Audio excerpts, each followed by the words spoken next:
দেখছো রাস্তার মধ্যে পুরো বাজার, পুরো রাস্তাটা বাজার, কোনো গাড়ি ঘোড়া চলার কোনো কায়দাই নেই।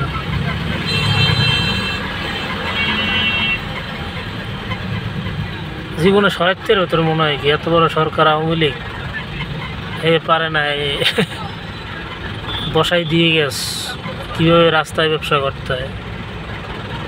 এমন করে লড়াইলে পিঠের চামড়া উঠে গেলে